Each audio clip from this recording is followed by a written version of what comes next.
প্রথম ক্রুসেডের পর মধ্যপ্রাচ্যে 4টি ক্রুসেডার রাজ্যের উত্থান ঘটে।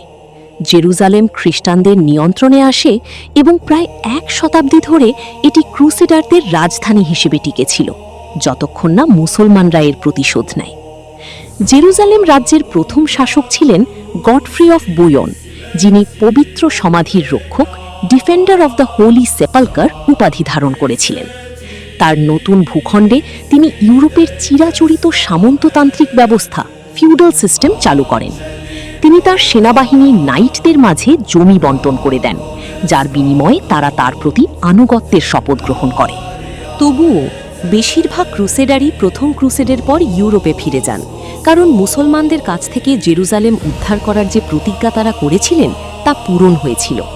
যারা সেখানে থেকে গিয়েছিলেন তারা নিজেদের রাজ্য প্রতিষ্ঠা করতে শুরু করেন।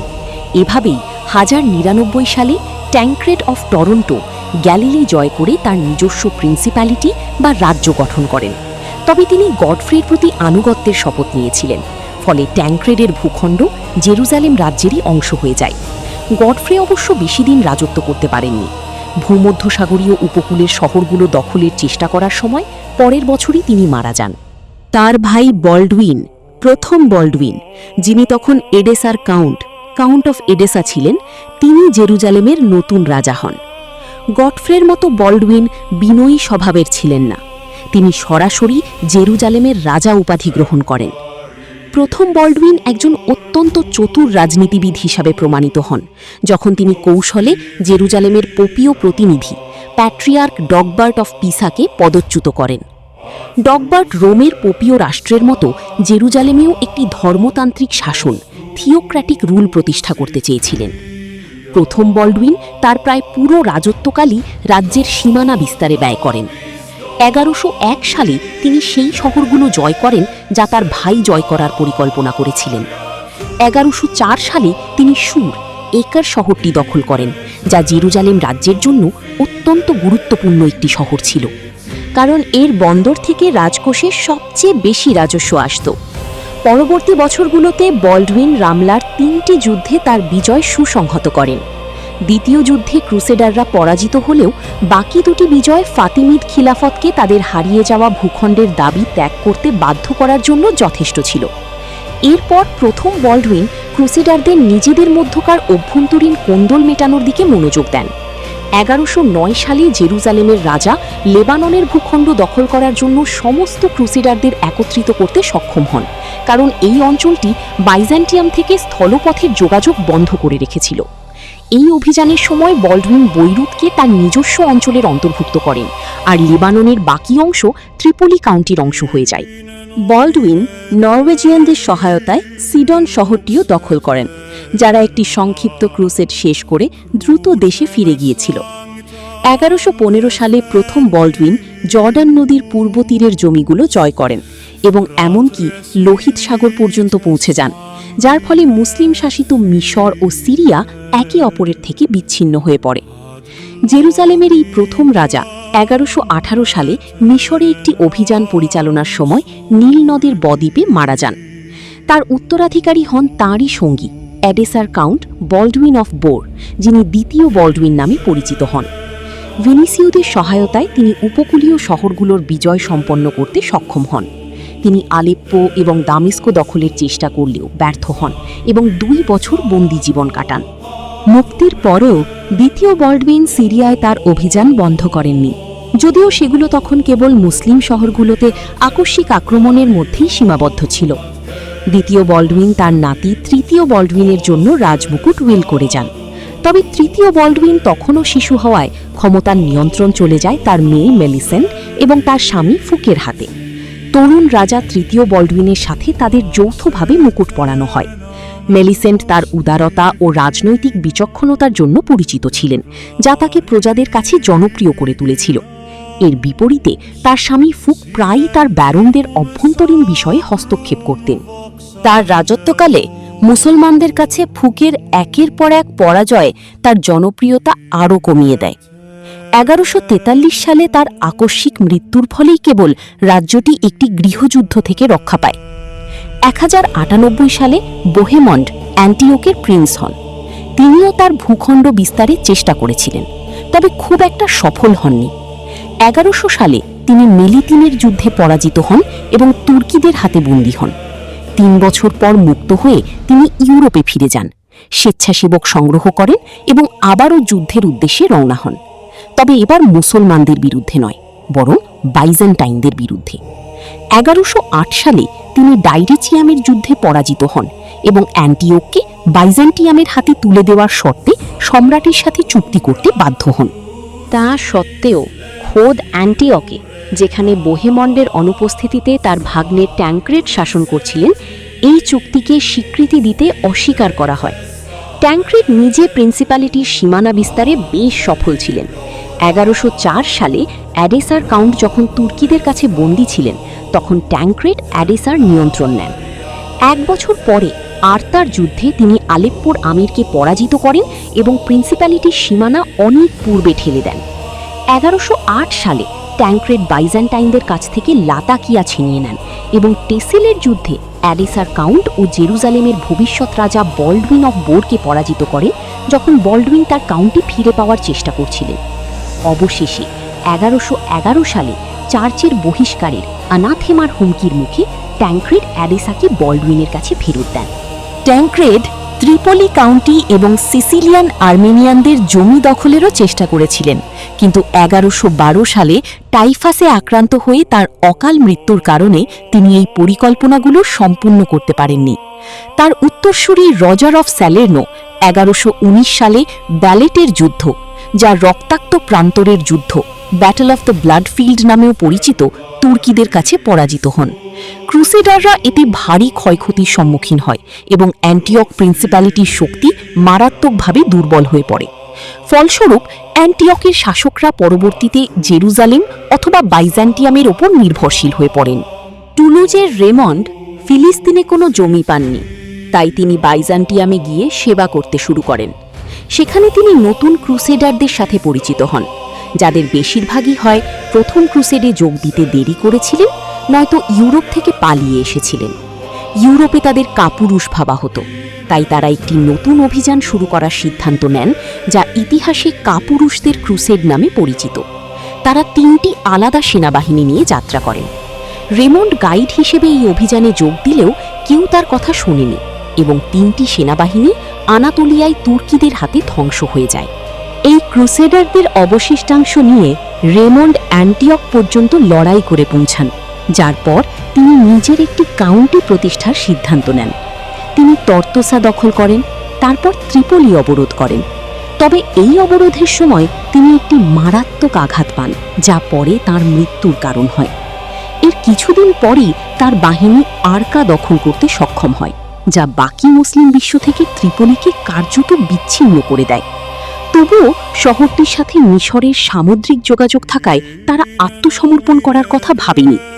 রেমন্ডের ছেলে বার্ট্রান্ড অবশেষে 1109 সালে জেরুজালেমের রাজা প্রথম বল্ডউইনের সহায়তায় এটি দখল করতে সক্ষম হন। ত্রিপলি কাউন্টি ছিল ক্রুসেডার রাজ্যগুলোর মধ্যে সবচেয়ে ছোট, তবে এটি লেবাননের পাহাড় দ্বারা সুরক্ষিত ছিল। পাহাড়ি পথগুলোর নিরাপত্তা নিশ্চিত করতে বিখ্যাত ক্র্যাকতে শোভালিয়ে দুর্গটি নির্মাণ করা হয়েছিল, যা আজ পর্যন্ত দাঁড়িয়ে আছে। কিন্তু পাহাড়ি দুর্গগুলো কেবল ক্রুসেডারদের দখলে ছিল না। মাসিয়াফ দুর্গে এসে আস্তানা গেড়েছিল অ্যাসাসিন সম্প্রদায়, যারা পার্শ্ববর্তী শাসকদের গুপ্ত হত্যার জন্য পরিচিত ছিল। ত্রিপলির শাসকরা এই প্রতিবেশীদের কাছ থেকে অনেক সমস্যার সম্মুখীন হন এবং কাউন্ট দ্বিতীয় রেমন্ড শেষ পর্যন্ত তাদের হাতেই নিহত হন। এরপর ত্রিপলি জেরুজালেমের প্রভাব বলয়ে চলে আসে। প্রথম ক্রুসেডার রাজ্য হিসেবে প্রতিষ্ঠিত অ্যাডেসার কাউন্টি ছিল জেরুজালেম থেকে সবচেয়ে দূরে, যা একে সবচেয়ে বেশি অরক্ষিত করে তুলেছিল। কাউন্ট থাকাকালীন বল্ডউইন অফ বিওয়ান সক্রিয়ভাবে তার অঞ্চলের সীমানা বৃদ্ধি করেন।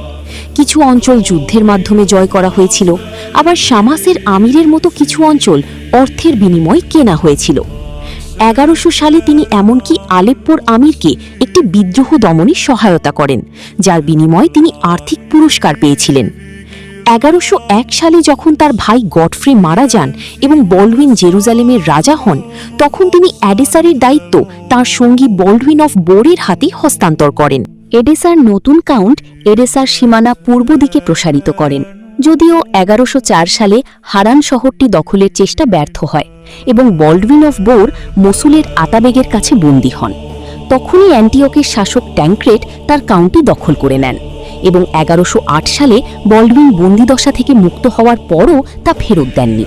বল্ডউইন তখন মুসলিম ভাড়াটে সৈন্যসহ এক বাহিনী জড়ো করেন, কিন্তু টেল বাসেলের যুদ্ধে পরাজিত হন। কেবল 1111 সালে এসে বল্ডউইন অফ বোর এডেসার নিয়ন্ত্রণ ফিরে পান। 1118 সালে তিনি জেরুজালেমের রাজা দ্বিতীয় বল্ডউইন হন। ইতোমধ্যে এডেসা কুটনে পরিবারের কাছে চলে যায়। প্রথম জোসেলিন অফ কুটনে জেরুজালেমের নতুন রাজার প্রতি আনুগত্যের শপথ নেন এবং তার সমস্ত যুদ্ধে অংশ নেন। তার ছেলে দ্বিতীয় জোসেলিনও আনুগত্যের শপথ নিলেও তিনি কিছুটা স্বাধীন নীতি অনুসরণ করতে শুরু করেন। শেষ পর্যন্ত এটাই তার পতনের কারণ হয়ে দাঁড়ায়। 1144 সালে তিনি তুর্কি বে কার আরলানের সাথে একটি জোট গঠন করেন, যিনি সেই সময় মসুলের আতাবেগ জেঙ্গিরের বিরুদ্ধে যুদ্ধ করছিলেন এবং জোসেলিন তার সাহায্যে এগিয়ে যান। এই সুযোগে জেঙ্গি এডেসা অবরোধ করেন।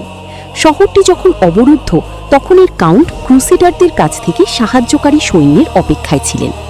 যাই হোক, সেই সাহায্য আর আসেনি, কারণ অ্যান্টিওকের প্রিন্স, যার সাথে দ্বিতীয় জোসেলিনের কিছুদিন আগে ঝগড়া হয়েছিল, তিনি এডেসার সাহায্যে এগিয়ে আসা ক্রুসেডারদের জোরপূর্বক তাড়িয়ে দেন।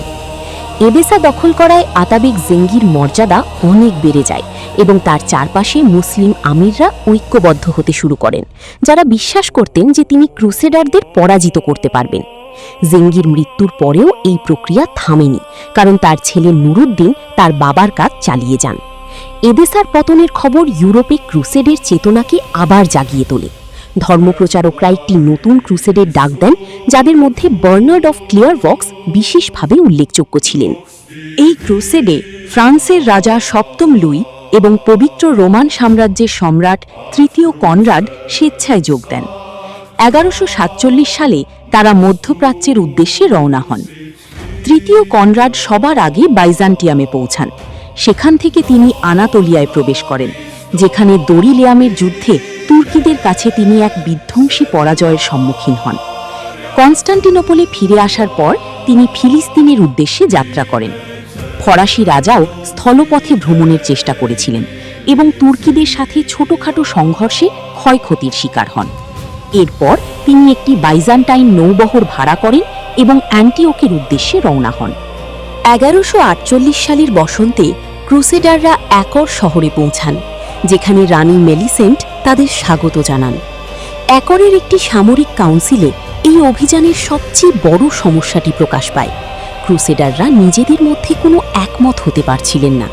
কেউ কেউ এডেসা পুনরুদ্ধার করতে চেয়েছিলেন, অন্যরা আলেপ্পোতে যেতে চেয়েছিলেন, আর জেরুজালেমের রানী অ্যাসকালন দখলের প্রস্তাব করেছিলেন। অবশেষে তারা দামেস্কো আক্রমণ করার একটি সমঝোতায় পৌঁছান।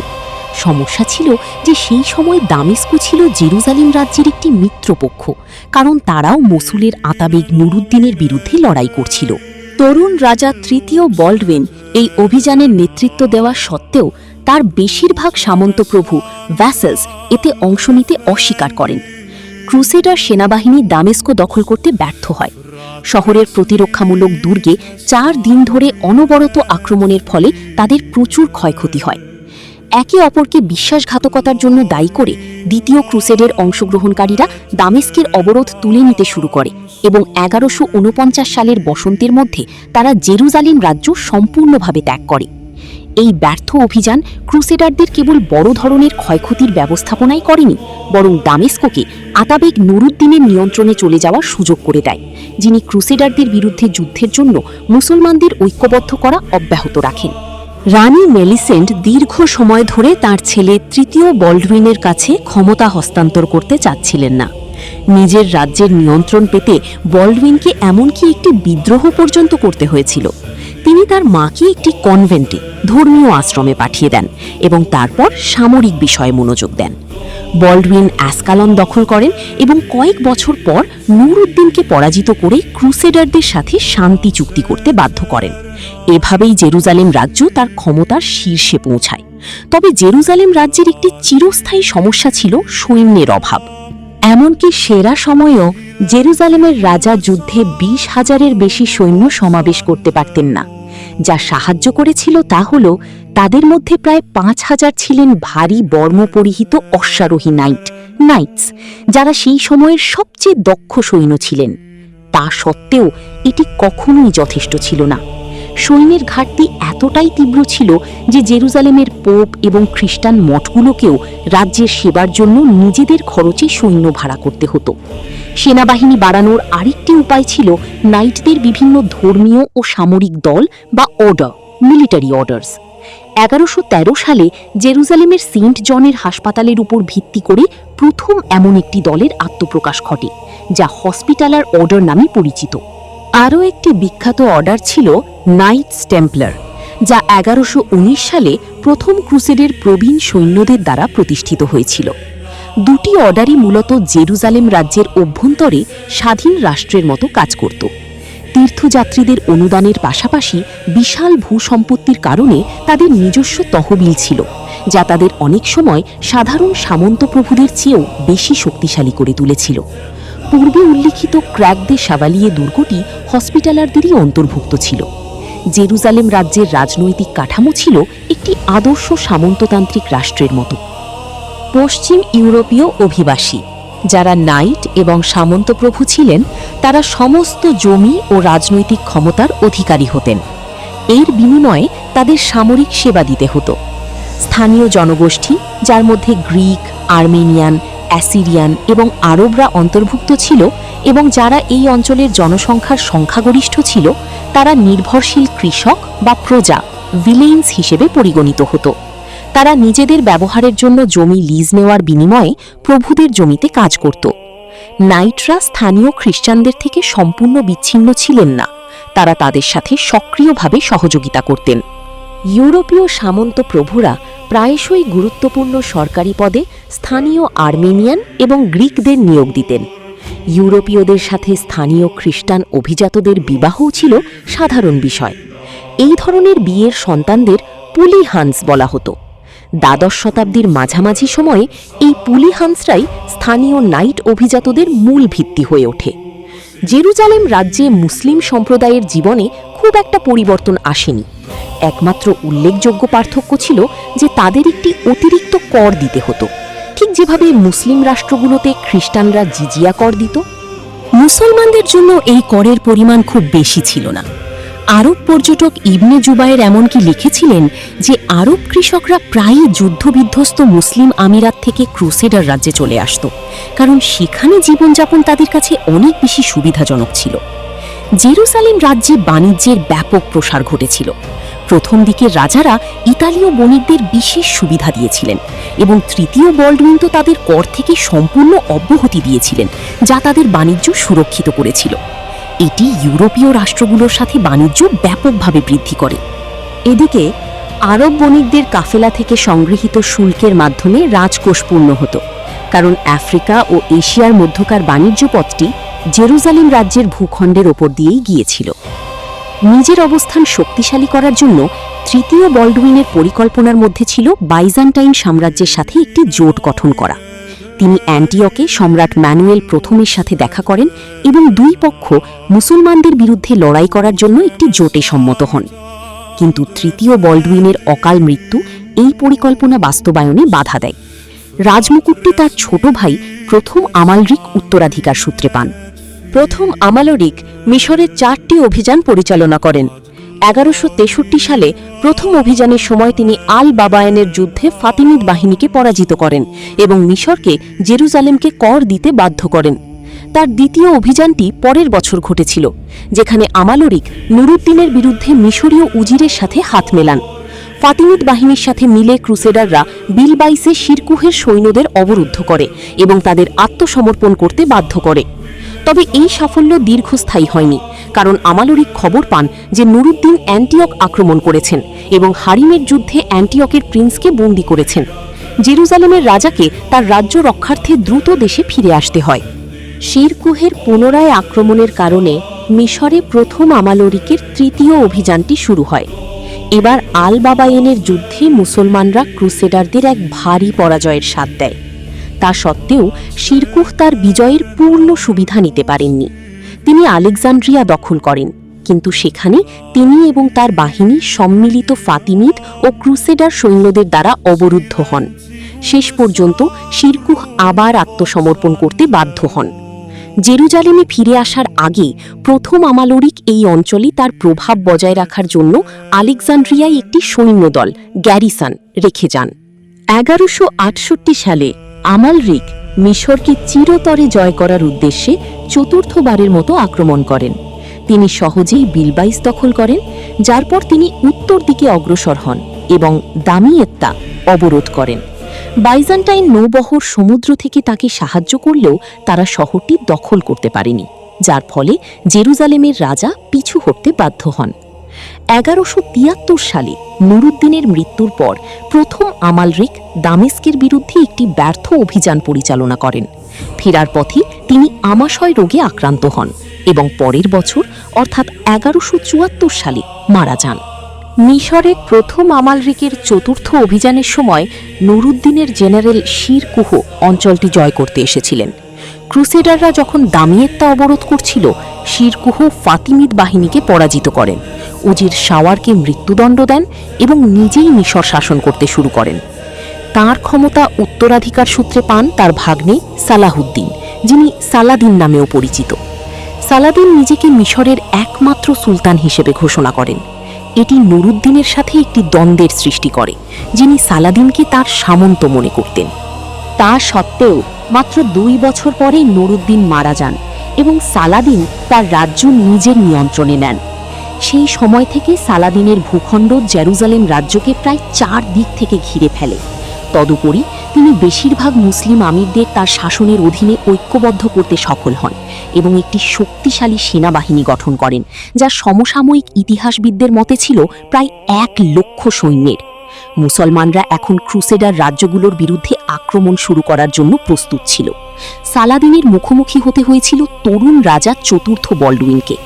শৈশব থেকেই চতুর্থ বলডুইন কুষ্ঠরোগে ভুগছিলেন, যা বছরের পর বছর ধরে আরও খারাপের দিকে যাচ্ছিল। তিনি সালাদিনের চেয়ে অনেক কম সৈন্য পরিচালনা করতেন এবং ইউরোপ থেকে কোনো সাহায্য না আসায় প্রজারা সালাদিনের বিরুদ্ধে জেরুজালেম রক্ষা করার রাজার ক্ষমতা নিয়ে সন্দেহ প্রকাশ করতে শুরু করেন। জেরুজালেমের পোপ হেরাক্লিয়াস এমনকি সিংহাসনের জন্য আরও উপযুক্ত প্রার্থীর সন্ধানে ইউরোপ ভ্রমণ করেছিলেন। প্রকৃতপক্ষে সালাদিন যখন জেরুজালেম অভিযানের জন্য আলেপ্পোতে তার বাহিনী জড়ো করছিলেন, তখন জেরুজালেমের চতুর্থ বলডুইন দামেস্কে এক আকস্মিক আক্রমণ চালিয়ে শহরটি লুণ্ঠন করেন। এই আকস্মিক পদক্ষেপ সালাদিনকে চমকে দেয়, তাই তিনি ক্রুসেডারদের সাথে একটি শান্তি চুক্তির সিদ্ধান্ত নেন। 1 বছর পর যুদ্ধ আবার শুরু হয়। এবার রাজা চতুর্থ বলডুইন ব্যক্তিগতভাবে মন্টকিসার্ডের যুদ্ধে ব্যাটল অফ মন্টকিসার্ডে সালাদিনের মুখোমুখি হন। ক্রুসেডাররা মুসলিম সেনাবাহিনীকে পাশ কাটিয়ে পেছন থেকে আঘাত করে। সালাদিন এই যুদ্ধে নিশ্চিত মৃত্যুর হাত থেকে অল্পের জন্য রক্ষা পান এবং তার সেনাবাহিনী ছত্রভঙ্গ হয়ে যায়। এই পরাজয় সালাদিনের কর্তৃত্বকে মারাত্মকভাবে ক্ষুণ্ণ করে এবং তার নিজস্ব আমিররা তার বিরুদ্ধে বিদ্রোহ শুরু করে।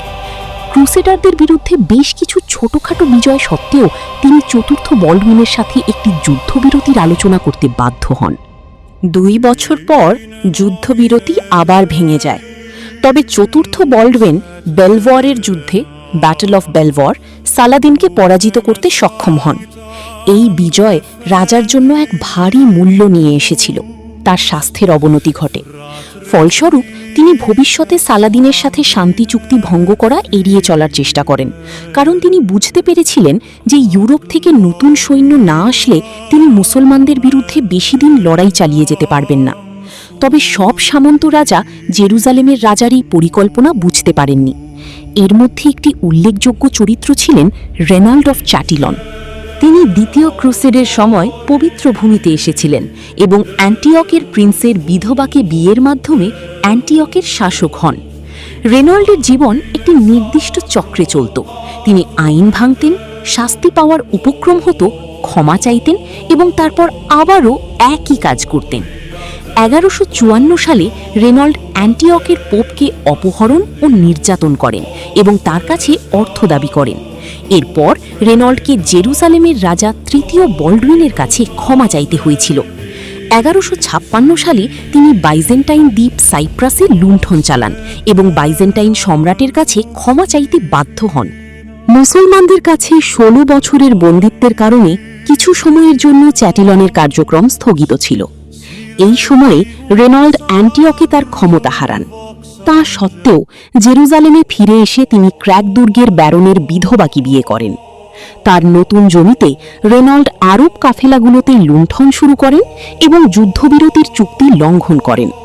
1176 এবং 1182 সালে রাজা চতুর্থ বল্ডউইনকে বিজয়ী যুদ্ধের মাধ্যমে সালাদিনের হাত থেকে রাজ্য রক্ষা করতে হয়েছিল। এরপর রেনল্ড চতুর্থ বল্ডউইনের কাছে ক্ষমা চান।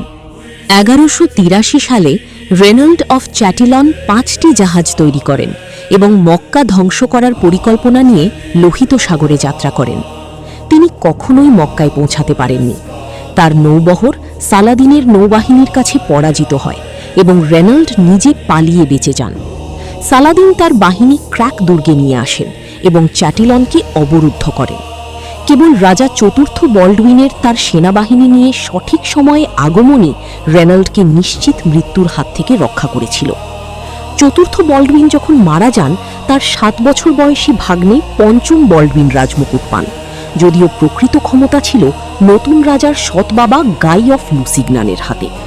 1 বছর পরেই পঞ্চম বল্ডউইন মারা যান এবং গাই অফ লুসিগনান জেরুজালেমের রাজা হন। রেনল্ড অফ চ্যাটিলন তার ঘনিষ্ঠ মিত্রে পরিণত হন। 1186 সালের শেষের দিকে ক্র্যাক দুর্গের কাছ দিয়ে আরেকটি আরব কাফেলা যাচ্ছিল এবং রেনল্ড সেটি লুণ্ঠন করতে তাড়াহুড়ো করেন। ইতিহাসবিদ উইলিয়াম অফ টায়ার লিখেছেন যে এই কাফেলাতে সালাদিনের বোন ছিলেন, যাকে রেনল্ড বন্দী করেছিলেন। এর জন্য সালাদিন ব্যক্তিগতভাবে এই নাইটকে শাস্তি দেওয়ার শপথ নেন। 1187 সালের বসন্তে সালাদিন 40,000 সৈন্যের একটি বাহিনী নিয়ে জেরুজালেম রাজ্য আক্রমণ করেন। তিনি রেনল্ড অফ চ্যাটিলনের জমি লুণ্ঠন করেন এবং তারপর গ্যালিলিতে অগ্রসর হন, যেখানে তিনি ক্রেসেনের যুদ্ধে ব্যাটল অফ ক্রেসেনে টেম্পলারদের পরাজিত করেন এবং টাইবেরিয়াস শহরটি অবরোধ করেন। গাই অফ লুসিগনান তার নিজের বাহিনী জড়ো করেন এবং মুসলমানদের মোকাবিলা করার জন্য ছুটে যান। বেশিরভাগ ব্যারন রাজাকে গ্রীষ্মকালে এই মরুভূমির পথ দিয়ে অভিযান না চালানোর পরামর্শ দিয়েছিলেন এবং তার পরিবর্তে জেরুজালেমকে রক্ষার জন্য প্রস্তুত করার পরামর্শ দেন। তা সত্ত্বেও গাই এই পরামর্শ শোনেননি এবং অভিযানে বেরিয়ে পড়েন। তিনি হাতিনের সিংয়ের কাছে সালাদিনের সেনাবাহিনীর মুখোমুখি হন। মুসলমানরা ক্রুসেডারদের একটি ফাঁদে ফেলে, তাদের জলের উৎস থেকে বিচ্ছিন্ন করে দেয়, চারপাশের ঘাসে আগুন লাগিয়ে দেয় এবং ক্লান্ত ক্রুসেডার বাহিনীকে সহজেই পরাজিত করে। রাজা গাই তার ভাই সহ বন্দী হন। রেনল্ড অফ চ্যাটিলনকেও বন্দী করা হয় এবং তৎক্ষণাৎ তার মৃত্যুদণ্ড কার্যকর করা হয়। এরপর সালাদিন উত্তর দিকে অগ্রসর হন এবং অ্যান্টিয়ক প্রিন্সিপ্যালিটি ও ত্রিপোলি কাউন্টির জমিগুলো দখল করেন। তিনি তাদের রাজধানীগুলো জয় করা স্থগিত রেখে জেরুজালেমের দিকে রওনা হন। পথে তার বাহিনী টায়ার ছাড়া রাজ্যের সমস্ত শহর দখল করে নেয়। জেরুজালেমের প্রতিরক্ষার নেতৃত্বে ছিলেন নাইট ব্যালিয়েন অফ ইবেলিন। তিনি সফলভাবে শহরের ওপর আক্রমণগুলো প্রতিহত করছিলেন, যতক্ষণ না অবরোধের 9ম দিনে শহরের প্রাচীর অবশেষে ভেঙে পড়ে। তখনও ব্যালিয়েন শক্ত অবস্থানে ছিলেন এবং মুসলমানরা শহরে প্রবেশ করতে পারছিল না। সেই মুহূর্তে সালাদিন আলোচনার প্রস্তাব দেন। উভয় পক্ষ এই শর্তে সম্মত হয় যে খ্রিস্টানদের প্রতি ব্যক্তির জন্য গড়ে 10 দিনার মুক্তিপণের বিনিময়ে শহর ত্যাগ করার অনুমতি দেওয়া হবে। এরপর শহরটি মুসলমানদের হাতে চলে যাবে। এই ঘটনায় পোপ হেরাক্লিয়াস আবার কুখ্যাত হয়ে ওঠেন, কারণ তিনি চার্চের সেই তহবিল আত্মসাৎ করেছিলেন যা তিনি খ্রিস্টানদের মুক্তিপণের জন্য ব্যবহার করার প্রতিশ্রুতি দিয়েছিলেন। একই সময়ে সালাদিন উদারতা থেকে হোক বা কেবল শহরটিকে খ্রিস্টান মুক্ত করার জন্য জেরুজালেমের খ্রিস্টান অধিবাসীদের মুক্তিপণ পরিশোধে সহায়তার জন্য 1 লাখ দিনার দান করেন।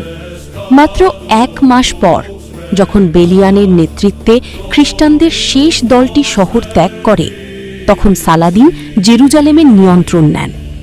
সেই সময় প্রায় 10,000 খ্রিস্টান শহরে রয়ে গিয়েছিল, যারা মুক্তিপণ দিতে অসমর্থ ছিল। তাদের দাস হিসেবে বন্দী করা হয়। খ্রিস্টানদের জেরুজালেম হারানো ইউরোপে একটি মহা বিপর্যয় হিসেবে দেখা হয়েছিল। কেউ কেউ এটিকে ঐশ্বরিক শাস্তি হিসেবে দেখেছিলেন, আবার অন্যরা তৃতীয় ক্রুসেডের প্রস্তুতি নিতে শুরু করেছিলেন। ইউরোপের ৩ জন বিশিষ্ট শাসক এই ক্রুসেডের নেতৃত্ব দেবেন। ইংল্যান্ডের রাজা প্রথম রিচার্ড দ্য লায়নহার্ট, ফ্রান্সের রাজা দ্বিতীয় ফিলিপ অগাস্টাস এবং পবিত্র রোমান সাম্রাজ্যের সম্রাট ফ্রেডরিক বারবারোসা। এই অভিযানটি ক্রুসেডের ইতিহাসে অন্যতম বিখ্যাত অভিযান হয়ে উঠবে।